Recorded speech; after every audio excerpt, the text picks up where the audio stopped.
What is going on, everybody? I am Rob Westerman, the third of GBP Daily, and thank you for tuning in to the Rob Westerman Show. You can find me all over social media at GBP Daily, and if you are not already, I would greatly appreciate it if you could subscribe to the YouTube channel. It is Wednesday, December 18th, excuse me.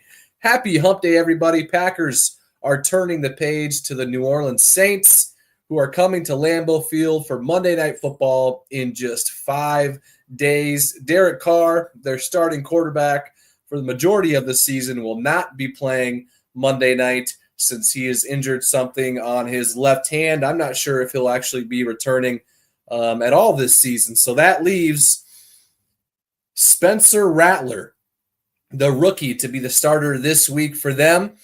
The Saints, they're 5-9. They'll be led by a rookie quarterback on Monday Night Football, Lambeau Field. We need to do what we're supposed to do, beat them, and hopefully in convincing fashion. If we win, we are in the playoffs, so it's right there in front of us. We just got to take care of business. So from the Packers side of things, Quay Walker, who left the game on Sunday night with an ankle injury, is most likely not going to play this weekend. Coach said they will give him the week, but it is not looking likely, which is a bummer because Edgerrin Cooper is finally healthy, and I think with both of those guys out there at the same time, they can really play off of each other's talents and become a pretty good linebacker room in this league. So hopefully Quay can heal up sooner rather than later and get back on the field, because he's also been playing pretty well these last few weeks. Javon Bullard, who left the Lions game with an ankle injury, is said by coach to be moving around the facility better. So not exactly sure what that means, but I'll be surprised if he goes on Monday night. It's hard to really say since they haven't hit the practice field yet this week. So with the game being on Monday instead of Sunday, things are moved back a day, which means they will be on the practice field tomorrow for the first time this week. And it'll be then that we get a lot better sense of where all these guys are at. So without further ado, let's hop in the comment section here. The sole reason why I'm here with you this afternoon to talk some Packers, hang out. You can give me a call on the Nicolet Law hotline. The number is on the screen, 319-242-2332. Taking your calls right now, would appreciate it. If you want to hop on the show, you got a Packers question, you got a Packers comment, join me, and let's talk some Packers. What else we got going on in here? Cano, man, I was in Seattle for the game. Wow, what an experience. Cano, all I heard throughout the broadcast on Sunday night against the Seahawks was how many Packers fans were in attendance. And when they panned to the crowd, you could see a lot of gold, a lot of green, Packers green. And yeah, Coach LaFleur talked about it after the game. Jordan Love talked about it after the game, about how we pretty much took over that stadium. I heard "Go Pack, Go" chants throughout the game, especially towards the end of the game. And yeah, I bet it was crazy. So hope you had a good time. I know you had a good time. Thanks for hopping in the chat, Cano. Have yourself a great Wednesday. Deanne in the comment section, who would you rather see as the 1 seed, Detroit or Minnesota? Well, I think the answer has sort of shifted over these last few weeks. The Lions are the most injured team in the NFL. I just saw a post earlier today about numbers of players that are on IR for each team, and Detroit far and away has more than anybody else in the league, and it just got worse on Sunday against the Bills. They lost a couple of guys, including David Montgomery, and they've been losing guys, it seems like, all year long. So unfortunately for them, yeah, they've got more than 20 guys on IR. And on the flip side, Minnesota, I believe, has only 5, if I can remember the post correctly, a super low number. I think they were the second or third lowest in the league as far as guys who are on IR. But I don't really have a preference, really. I mean, we got to win the first week of the playoffs before we head to either Detroit or Minnesota. So, yeah, I don't want to overlook anybody, especially a playoff team in that wild card round. Most likely the Buccaneers as it stands, possibly the Rams. Those are going to be both tough opponents in Tampa Bay or in Los Angeles. So, yeah, we got to win the first weekend of the playoffs and the wild card round before we even have the opportunity to go to the 1 seed. And, yeah, if it's Detroit or Minnesota, give me either of them. They're division opponents. We're familiar with them. And, yeah, if I had to choose, I would say Detroit. I'd like to go back in there and have a chance to beat them if the situation arises. So, Isaac, who has been the biggest surprise player this year, good or bad? You got to go with Edgerrin Cooper, right? I think there's a few candidates for either good or bad. Xavier McKinney, Josh Jacobs, both just absolutely balling out. I knew they were going to be good additions, but I think Josh Jacobs is the best player on the team overall. And I know Xavier McKinney might have something to say about that as well on the defensive side. But, man, 3 new additions. Obviously, Josh Jacobs and Xavier McKinney coming over in free agency, and then Edgerrin Cooper in the draft. And maybe a little recency bias with Edgerrin Cooper with his performance on Sunday night. But it's a good problem to have, right? If, surprise players, and there's a couple to mention. I'll say Xavier McKinney. I know he was really good over with the Giants, but man, he has been the anchor of our defense and hasn't had a turnover recently, but he's sitting at 7 picks, sitting at 8 picks, if I remember correctly, 7 or 8, but he's had so many. But I'll go Xavier McKinney. Isaac, thanks for hopping in the chat, my man. Good to see you. Hope you have yourself a great Wednesday. Nicole, trap game incoming.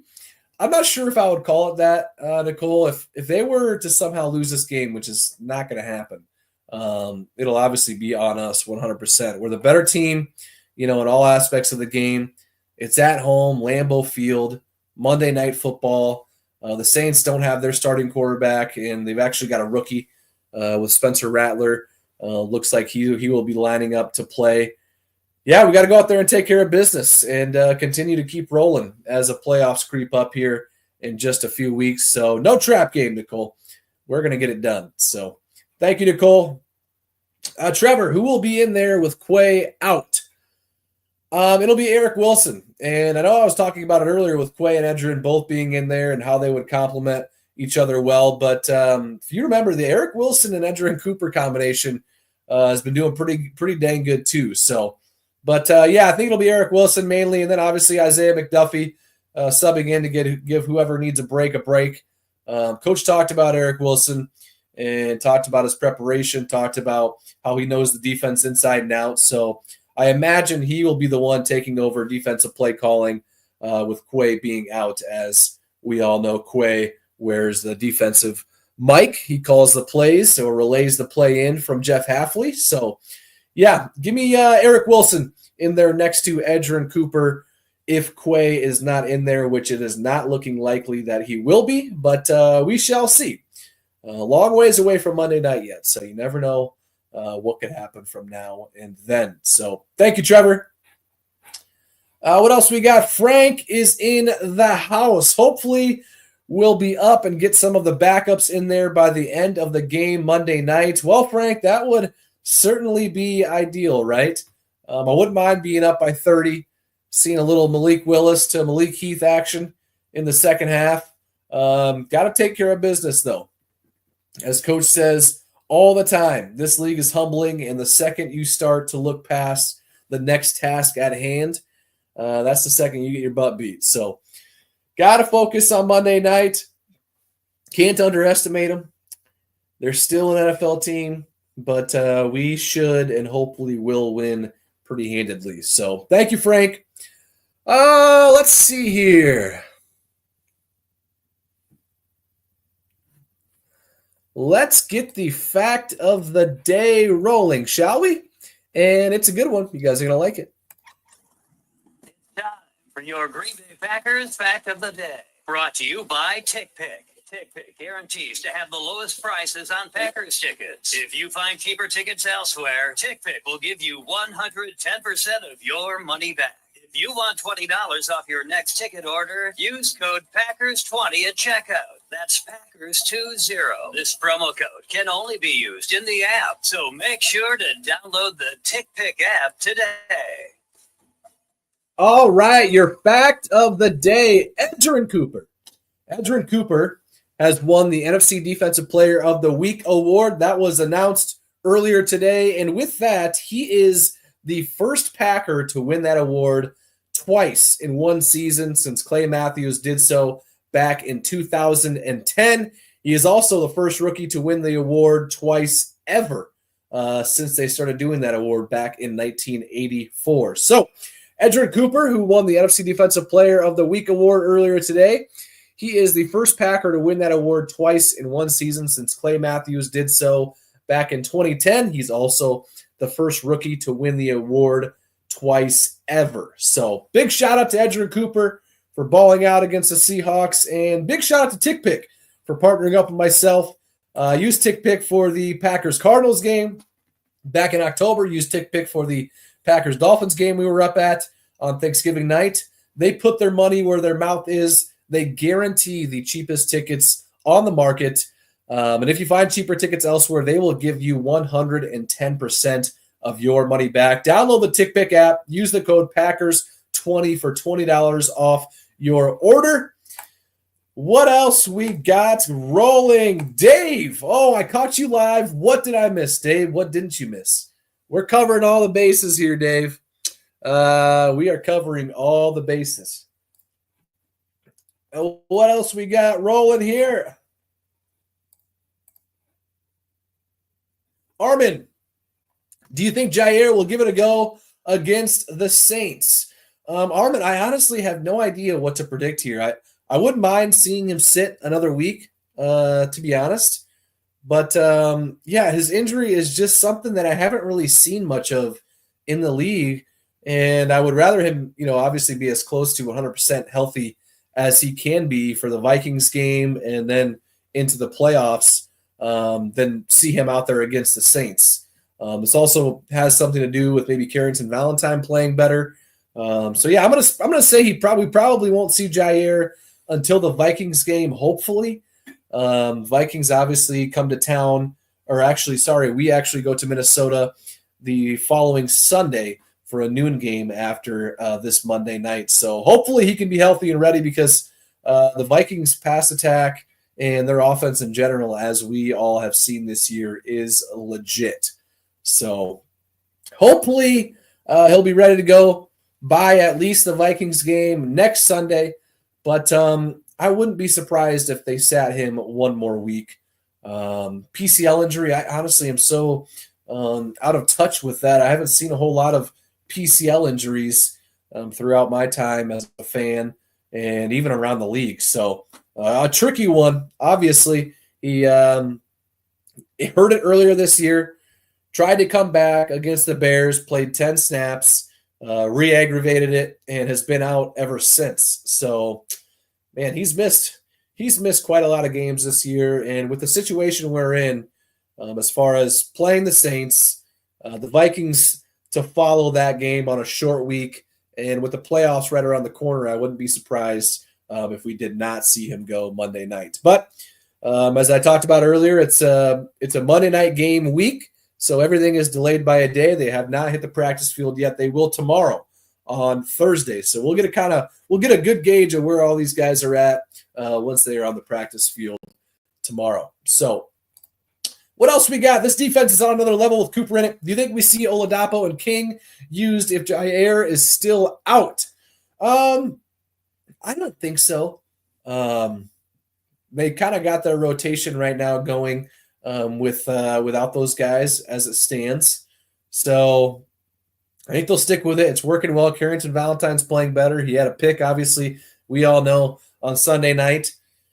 And, I think the interesting one will be with Quay Walker. missing time, how that'll impact the defense, because he's been playing a lot better the second half of this season. So hopefully he won't miss too much time. We're going to need him come playoff time.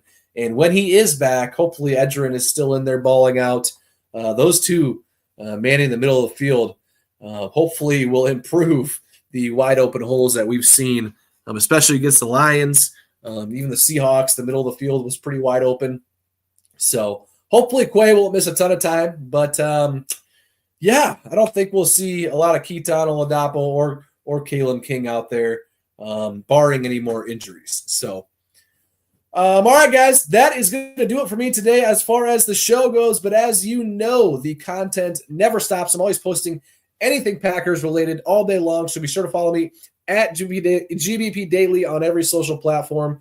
And if you are not already, it would mean a ton if you could subscribe to the YouTube channel at GBP Daily as well. I will be back and at it again tomorrow. So I look forward to seeing you all then. And until then, I'll catch you guys later. Thank you.